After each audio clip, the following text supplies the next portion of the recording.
لا لا لا نحتاج المال كي نزداد جمالا جوهرنا هنا في القلب تلالا hello everyone, welcome back to my channel. তো আজকে তোমাদের জন্য চান রাত ব্লগ নিয়ে এসেছি। মানে ওই যে মানুষ বলে না চাঁদ রাত নাকি চান রাত, আসলে মেনলি হচ্ছে এটা ঈদের ব্লগও একসাথে থাকবে। তো তোমাদেরকে আগের ভিডিওতে দেখিয়েছিলাম যে আমি একটা ব্লুটুথ কিনছি, তো ওটার কোনো আনবক্সিং ভিডিও পাওনি, তো ভাবলাম যে এই ভিডিওটার সাথেই দেখিয়ে দিই যে এই ইয়ারপডসে কি কি ফিচার রয়েছে। তো বক্স খোলার সাথে সাথে আমি এই ইয়ারপডটা পেয়ে গেলাম, আর এই ইয়ারপডটার সামনে হচ্ছে একটা ডিসপ্লে আছে। আর এই ব্লুটুথ নেওয়ার মেন কারণটা হচ্ছে এটাতে নয়েজ ক্যান্সেলেশন সিস্টেম আছে, যেটার কারণে আমি নিই। আর এই ব্লুটুথের দাম বিভিন্ন দোকানে বিভিন্ন রকম চাচ্ছিল, যেমন একটা দোকানে 1500 আর একটা দোকানে 1800 দাম চাচ্ছিল। তো আমরা দামাদামি করে 800 টাকা আনতে পারছি। আর তারপরে ফজরের আজান দিছিল বলে আমি তাড়াতাড়ি করে মসজিদে নামাজ পড়তে গিয়েছিলাম। আর নামাজ পড়া শেষে আমার আব্বু বললো যে সে নাকি গ্রামে মাংস আনতে যাবে,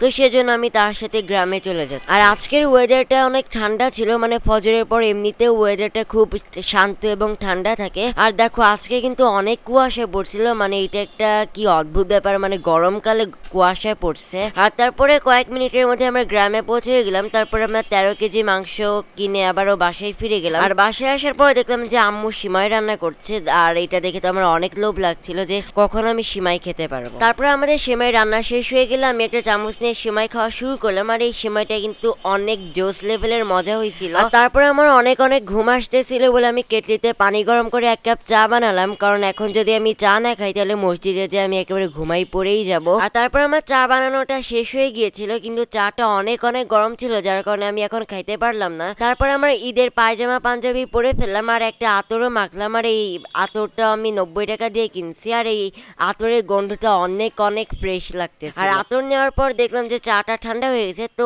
সেজন্য আমি বাগানে যে চাটা মজা করে খেলাম। আর এখন সময় এসে গেছে হচ্ছে ঈদ সালামি নেওয়ার। তো আমার আব্বুর কাছ থেকে আমি 100 টাকা নিতে পারছি, আর বাদ বাকি আরো অনেক ঈদ সালামি উঠেনি। আর জীবনের প্রথম একজন আমাদের মসজিদে যাবে, সে হচ্ছে আমার ভাইস্তে, মানে সে জীবনের প্রথম মসজিদে যে নামাজ পড়বে, এর আগে সে কখনোই যায়নি। আর দেখো আমার ভাইস্তেকে দেখতে কতটা কিউট লাগছে, মানে বসে বসে খেলাধুলা করছে, আর পায়জামা পাঞ্জাবিতে তো একেবারে অনেক অনেক কিউট লাগতেছিল। আর তারপর আমরা সবাই রেডি হয়ে মসজিদে চলে গেলাম। আর মসজিদ থেকে আসার পর আমরা এখন চলে যাচ্ছি গ্রামের বাড়িতে। আমি আর আমার বড় ভাই মিলে গ্রামের বাড়িতে যাচ্ছি মোটরসাইকেল নিয়ে। তো মাঝ রাস্তায় এবার মোটরসাইকেলে কি একটা সমস্যা হয়েছিল, কিন্তু সমস্যাটা বেশ জটিল ছিল, এই জন্য আমাদের আবারও বাসায় ফিরে আসতে হয়েছিল। আর বাসায় ফিরে আসার পর একটা মেকানিককে ফোন করার পর সে ঠিক করে দিল মোটরসাইকেল। তারপর আমরা আবারও চলে যাচ্ছি গ্রামের বাড়িতে। আর গ্রামের বাড়ি যেতে কিন্তু অনেক ভালোই লাগছিল, কারণ দেখো আজকে অনেক জোরে জোরে আমরা মোটরসাইকেল চালাচ্ছিলাম, মানে বেশি জোরে না, সর্বোচ্চ 40 থেকে 50 স্পিডে মোটরসাইকেল চালানো হচ্ছিল, কিন্তু